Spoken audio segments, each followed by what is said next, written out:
No, no, no, no, no. You're going to knock things down again. Okay, you just sit back there. Thank you, Sheldon. Sit back there. Okay, so what we're going to do is we're going to load quote $, quote, comma 8 and load the directory.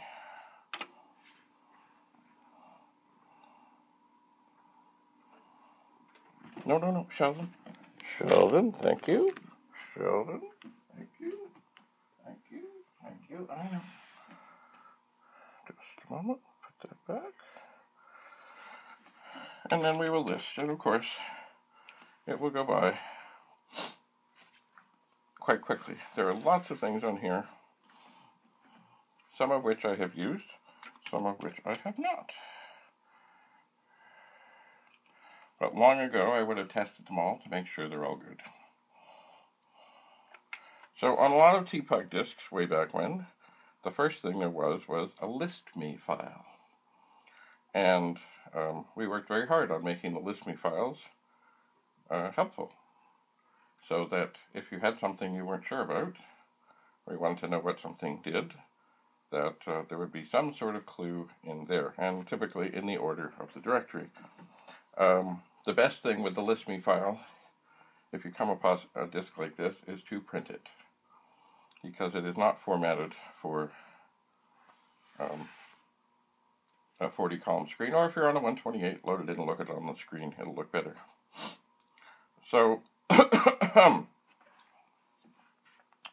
what I think I want to do, we'll load the list me file for a second. And of course, I'm not going to type all of it in. I'm going to do list, asterisk, comma 8.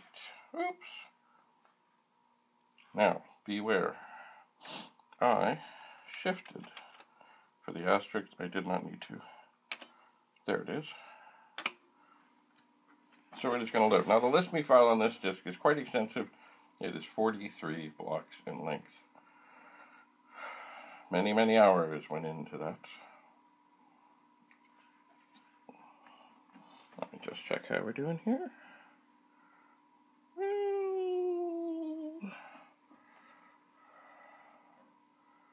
We could be... I don't want to touch it. Okay. So the list me file has loaded.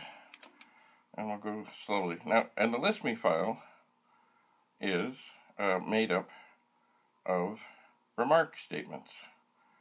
So it really doesn't do anything, except if you do type in run, there is a command that tells it to list, so it will list for you. So, there's the list me file. Now, there are many, many, many, many, many, many, many, many things here.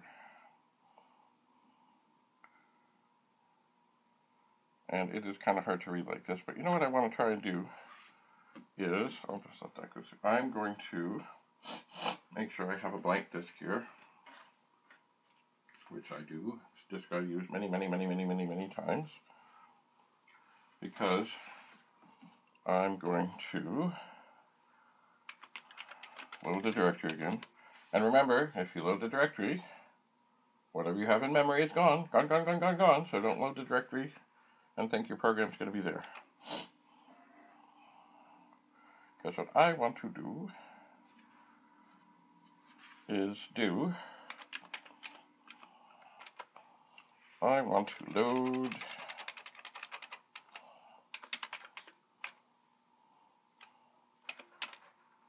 the 1541 backup. And you see what I did? I didn't want to type all that in.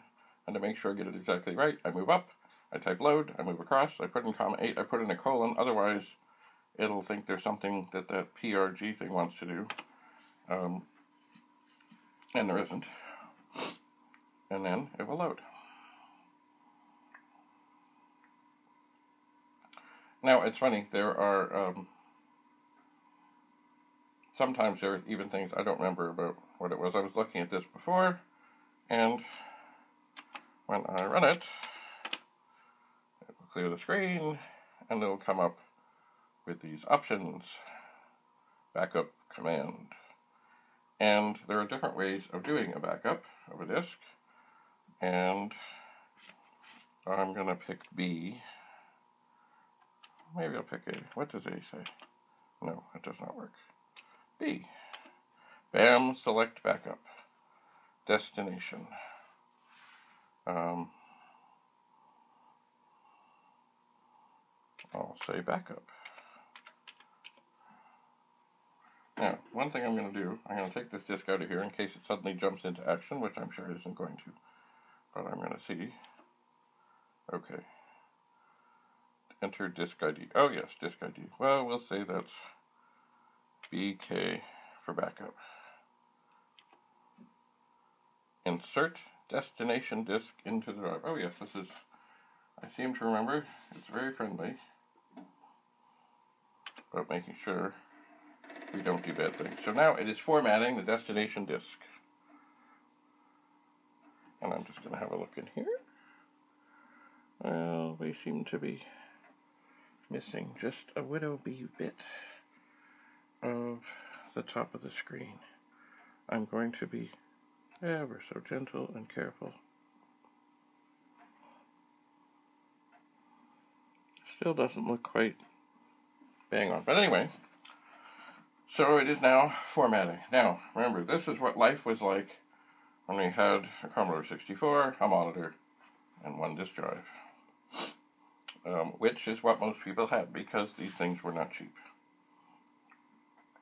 So in order to back up a disk, you couldn't just pop, like with the old PET days when you had the dual drive, you couldn't just pop it in and say backup D0 to D1. It took a little more time and effort. So it is formatting the disk, and we are waiting to respond to our next operator intervention.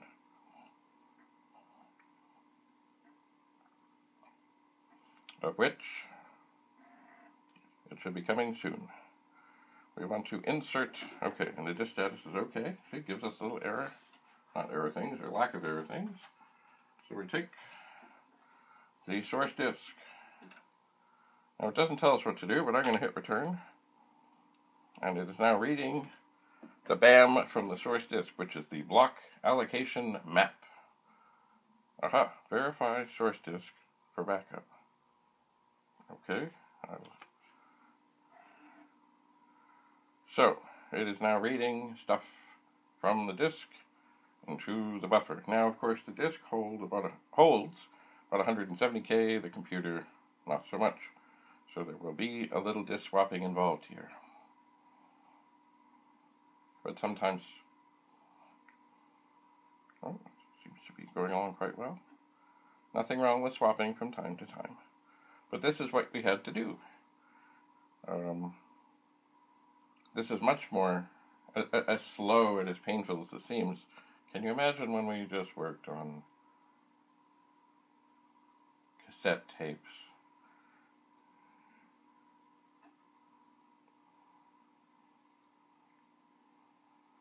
Basically, with a cassette tape, what I would do is if I was writing something that was important, I would write it, I would save it onto a tape, I would let it do its thing, and then I would get another tape, and I would save it again. Maybe even 3 times. So, the buffer is going along, and let's see. Oh no, I think I might hear Sheldon in the distance. I am not sure. I am not sure. So as you see, this is, oh, it is still reading data into buffer. So I thought that maybe it would do a little bit, and so, but anyway, it seems that the buffer, however big it is, oh, the buffer is changing colors. So this program was written by someone named Michael Schaff. I might have met him. I don't know. I don't remember. He might have worked at Commodore. He might not have. But this program for us, way, way back when, was mighty handy. Okay, I think soon the buffer is going to be full. It is full. So we will do as instructed, and we will insert the destination disk. And we will hit enter. Or, sorry, return. And what is the difference between enter and return? Different machines, different companies. Oh, look, the buffer is emptying. Isn't that magical? You don't know the power of the dark side. So true. So, in the midst of this, I know I showed you this before.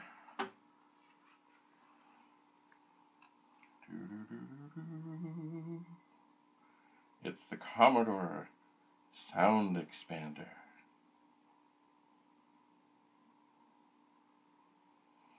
Which I have never used. Sorry, it's the SFX FM Sound Module. But I am going to, at some point, explore and check it out. I don't know if I have all the instructions for it. But it does have a place for another cartridge in the top. I don't even know if I have everything I need to make it work. But I will find out. And also, while we're here, look. One of the bestest games ever for the VIC-20 Omega Race. You needed a VIC-20, you needed a monitor or a TV, and you needed paddles, not a joystick. So as you can see, this backup program, or process, facilitated by this program is slow.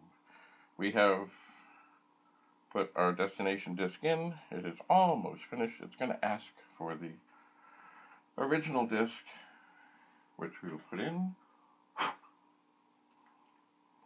And then the buffer is going to fill up again.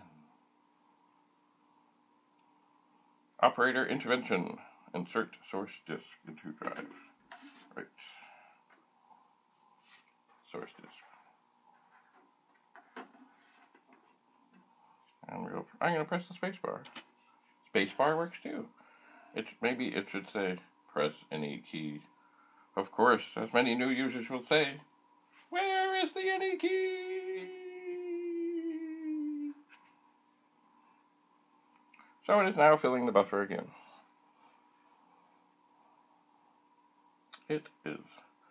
So let's see, anything changed back here? I did put another picture, drawing of me here, but then I looked at the frame, I didn't like it.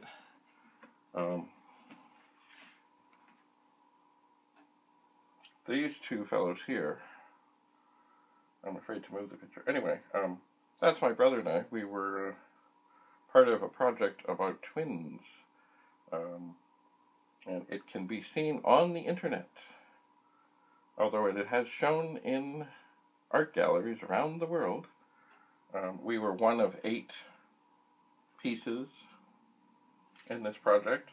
If you were to go onto your fine non-Commodore computer and Google Factum Bradley, Factum Bradley, you will see us. And it is not just a picture, it is, let me think, perhaps an hour and 17 minutes long. And it is very insightful into the world of twins, and whether it's nurture or nature, and, well, I could say more, but there's so much. And there are many others. As I said, there are 7 others, and one of them, one of the other 7 is triplets. So if you just search for Factum, Factum, you will probably find somewhere something of all of them. I think they're on Vimeo, or maybe you'll see them in your local art gallery. So the buffer is almost full. So we, as the operator, are going to do an intervention. So we take the destination disk and we put it in the drive, and the buffer will start to empty.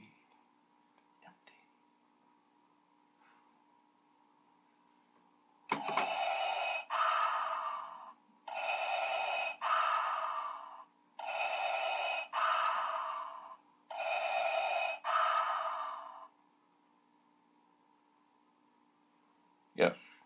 As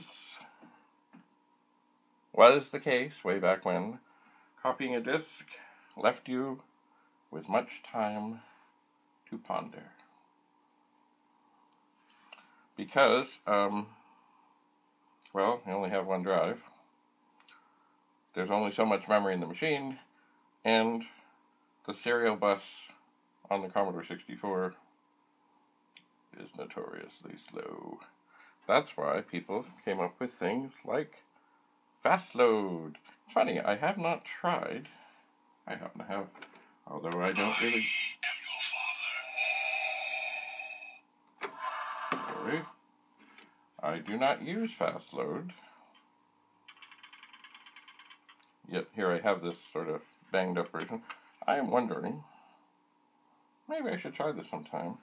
I wonder if this copy process would work faster with fast load. Interesting. Perhaps I will try that. Not right now. So we are now almost ready to switch the discs, but not quite. Let's see what else we have here hanging around. We have, oh yes, this is the little X-Acto knife that I use to very carefully take some of the original logo plates off. Oh, wait, it's time for an operator intervention.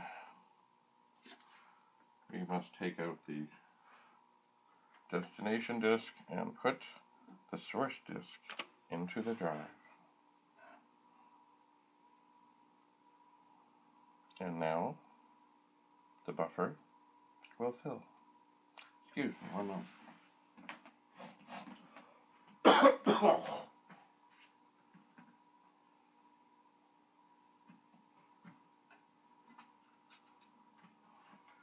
Speaking of a cassette tape, look here is a cassette tape. This is what we used.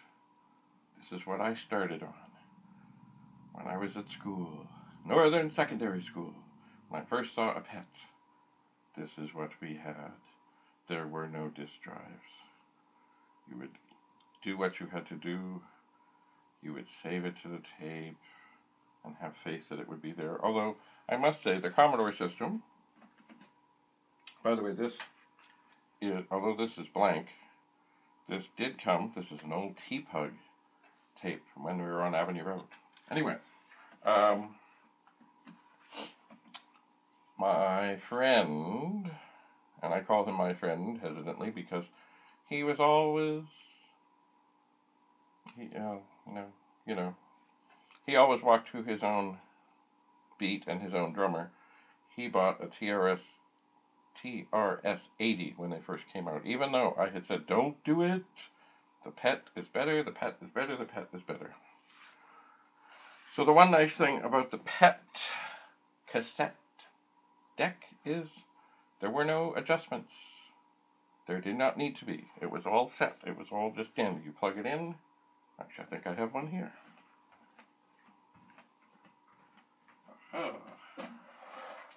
I do.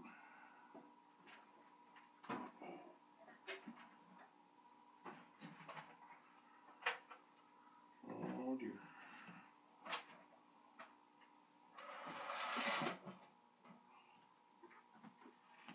I think it might be time for an operator intervention. Yes. We will insert the destination disk. So here we have one of the original Commodore tape decks. It has a plug. It goes into the cassette port, which is kind of a universal thing that was on the PET, the 64, the 128, not the SX64, the VIC-20, they all had this plug. They didn't change the plug. Maybe they did for the Commodore 16 and the Plus 4. Because remember, there was a different tape drive. But anyway, on most machines, even, yes, the Porsche style case machines, they had the same.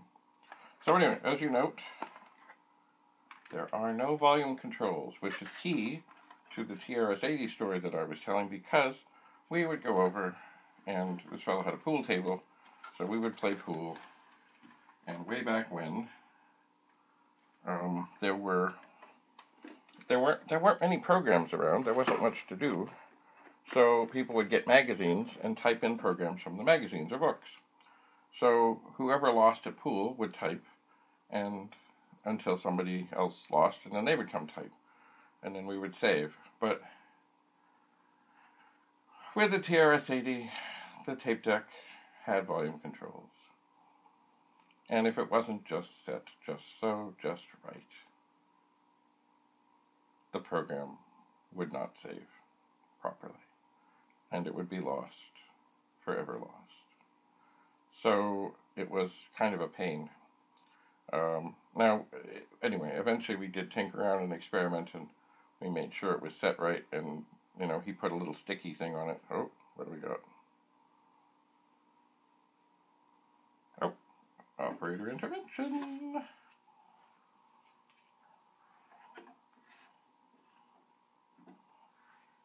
Back to the source disk. So he would take and make sure he had a little note close by as to exactly where the volume should be. And then we didn't have troubles with that. And then eventually he decided that he'd had enough of the TRS-80, otherwise known as Trash 80.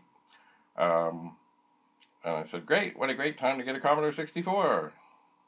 So, of course, he bought an Apple II. And once again, there we were, typing in programs into his Apple II. Although it did have disk drives, and so we were not back to the tape drive era. And we played a lot of pool.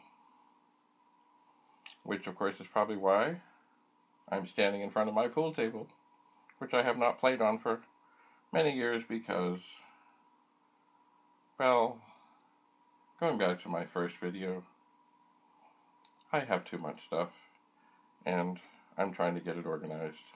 But also, some of it I will pass on to other people, such as the Computer Museum, run by Sid Bolton in Brantford, Ontario. Anyway, I have much to go through, much to sort through, much to tinker with, many 1541s with dirty heads to clean. But I tell you, someday, I'm going to get that Pac-Man disc to work. If you don't know what I'm talking about, oh, we're getting there. There was a disc from, I don't remember the company now, but it had Pac-Man on it. I played it once. I didn't get to play it while I was all set up to do, but it played. Ever since then, every time I run it or try to load, it makes the drive heads dirty, no matter what I do. So, I'm going to try and clean the disk. And we're almost there. We're almost there. Insert destination disk into drive. So what am I going to do to clean it? Well,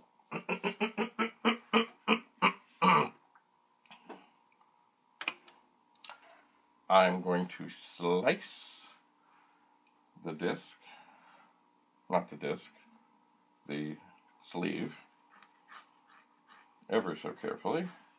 I'm going to extract the disk, and then I'm going to wash it, ever so gently, probably much like I do with the tops of keys. I will probably very carefully give it a bath in gently warm water with a little dish soap, just a little. And then I'll probably let it soak a bit. And then I'll make sure I get all the soap off. And I'll rinse, and I'll rinse, and I'll rinse, and I'll rinse. And then I will see, depending on how badly I hurt the sleeve, which I'm hoping will not be. See, these things, they are secured in the back in many places. I'm thinking what I might do is take my, wait for it, X-Acto knife and slice open the disc to get it out, and then I may be able to use the same sleeve to put it back. I might. I will see. I am hoping that this is the last pass, but I am not so sure. So, as you see, it was a slow, torturous process to copy a disc. But, compared to a tape drive, this was lightning speed. It was. So, we are almost time for an operator intervention.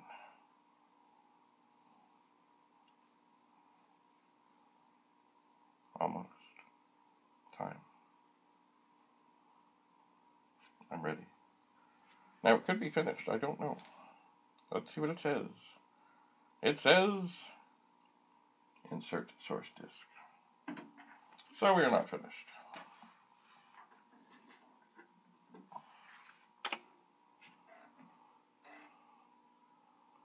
So it is reading.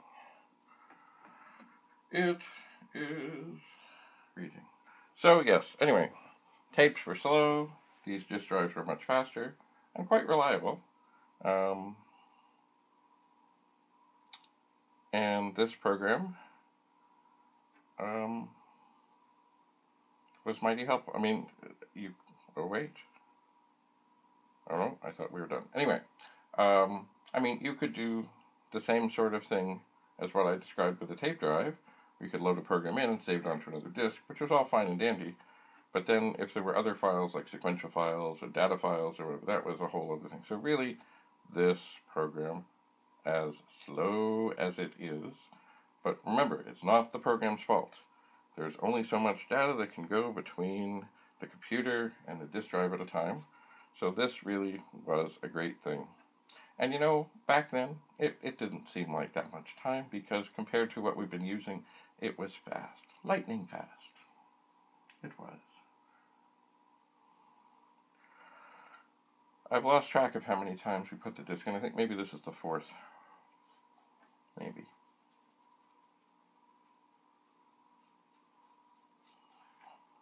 Maybe. And it is still reading. It is. So, let's see. If I had have thought that you know what, I actually forgot this was going to take this long. Oh, look.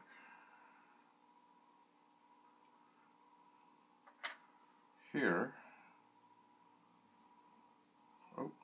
is the nameplate from a Commodore 128. Anyway, if I thought this was going to take quite this long, I kind of forgot. Here is the nameplate from a Commodore 64. I would have oh, wait. It is time for an intervention. And after all this time, I think we could all use a little intervention. And in it goes. Writing data from buffer. And the buffer is going down. Down. Down. If you bear with me for a moment, I think I have time. I could cut that disk open right now. It's just out of sight here. Actually, I have to go all the way around the pool table. Because the last time I threw it away, it landed on a chair. And there it has sat.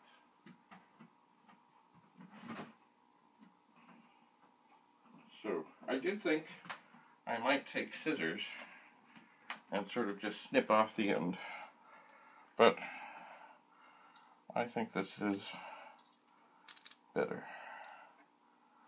I just have to look and see where better. I think I'm going to go for the side. right here. I can get the knife just under there ever so gently. Now, of course, I warn you, don't try this at home. I'm not even sure I should be doing this. So, I'm going to take the knife, stick it in the side of the disc, and try, well, I've got a little bit cut, maybe, if I just leave it in there, I can I'm being very careful not to touch the disc, of course. I can very carefully, it's not exactly going straight, but it is getting there. Okay, we're just down to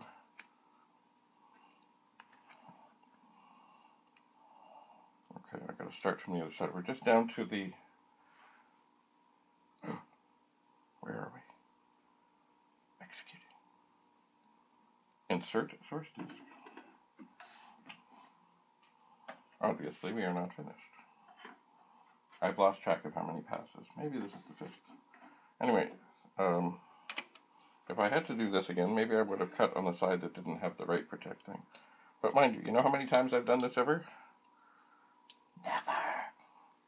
I've never had a disc like this.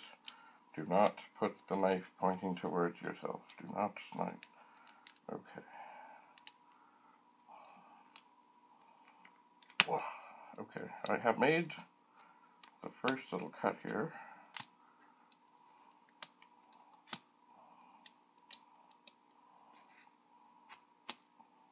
Okay, I think I have cut it all the way down. So now, if that is the case, wait, it is time to insert the destination disk. This means, looking at the buffer, that this is the last pass. Alright, back to Pac-Man, made by Thunder Mountain.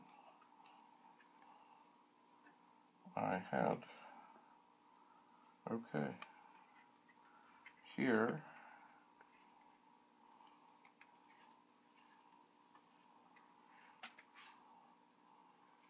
here is the disc. And I don't know if you can see this, but this side, which is actually the business side or the back side of the disc, I'll try and hit it with a light a little, there are obvious signs of wear. Wait. We are being told to remove the destination disk from the drive.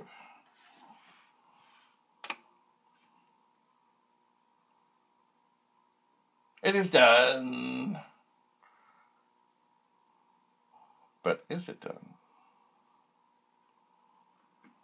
Alright. I'm going to turn this off. And turn it back on. And then I am going to, yes, load, quote, $, quote, comma, 8. It is loading.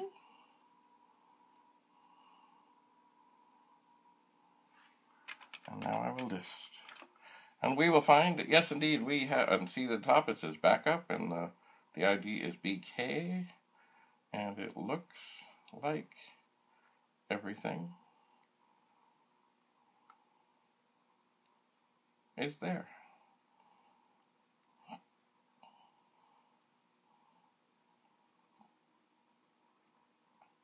It does.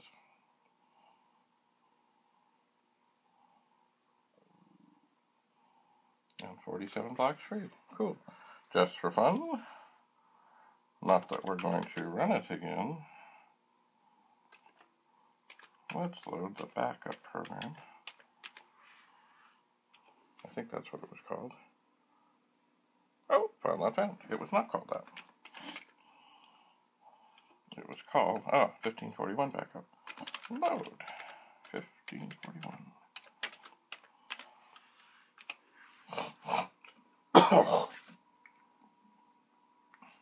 And it seems to be loading.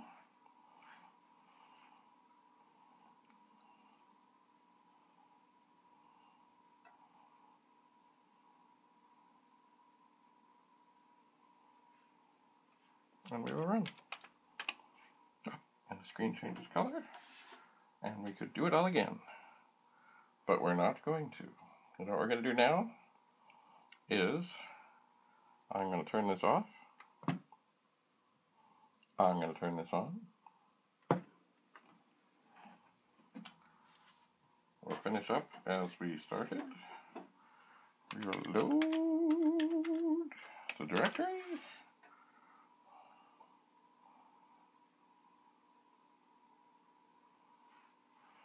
It is finished. Your list. This is the backup disk. Yes, it is. And what we're going to do is we're going to load list, comma 8. List asterisk, comma 8. Don't have to type the whole file name, which only runs into trouble if you have all the file names that are the same. We're going to take our knife, very carefully put it back into our specially designed tool case, brought to us by Ziploc. So that is loading. And then, just to show you that this actually works, I'm going to type run. And then it will list. But that is not what we don't want to watch all that go down. I think maybe as we list, let's see, 1541 backup.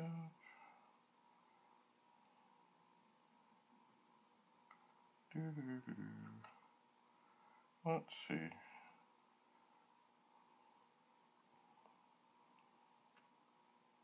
Maybe we'll run the check disk program next.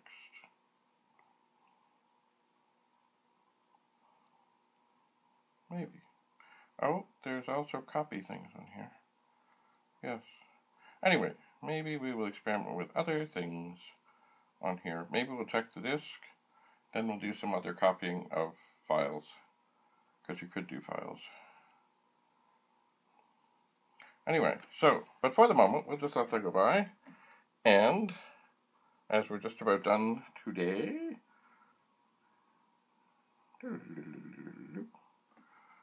we're going to clear the screen, move over here with the cursor keys and say, that's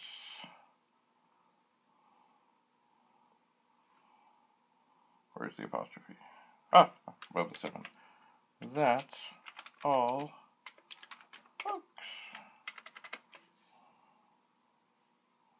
And then we're going to